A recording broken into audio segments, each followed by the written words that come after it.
करंजिया पांचपीर उपखंडर अंगारपदाठारे थिबा कृषि विज्ञान केन्द्र रे राज्य सरकार और केंद्र सरकार कार्यकारी करुथुबा विभिन्न कृषि भित्तिक योजनार सचेतन कार्यक्रम चाषी विकास आर्थिक प्रोत्साहन वैषयिक ज्ञान कौशल प्रयोग अधिकरू अधिक उत्पन्न कराजिबा नै एक दिनिकिया आलोचना चक्र सम्मेलनी कक्ष रे आयोजित होइतिला।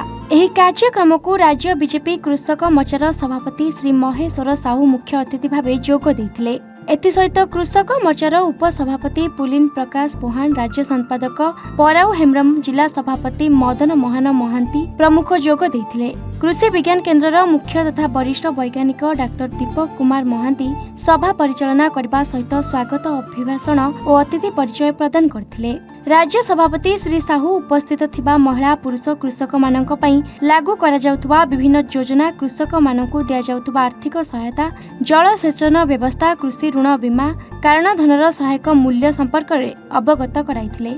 कार्यक्रम में कृषि विज्ञान केन्द्रर सूर्यमणि प्रधान, देवाशीष जियोप्रिया, द्वितीय पर्याय कृषि विज्ञान केन्द्र तरफ माछ चाष, कुकुड़ा चाष, छतु चाष, परिबा फल चाष में तालीम प्राप्त और दक्षता विकास दिगरे कृत कार्य होइतबा चाषी मानकु पुरस्कार बंटन करा जायतिला। लोकप्रिय प्रधानमंत्री नरेंद्र भाई मोदी प्रधानमंत्री हला परे देश में चाषी मानकर आय को दोगुणित करने पाई, देशर चाषी मान को समृद्ध करने पाई से व्यापक कृषक कल्याणकारी योजना मान प्रणयन करछन्ते एवं कृषि विज्ञान केन्द्र माध्यम गवेषणा करिकी केमिति उन्नत प्रणाली रे चाष करिकी चाषी माने स्वल्प समय भितर कम खर्च रे लाभवान नहीं पारिबे, अधिक फसल पाइबे।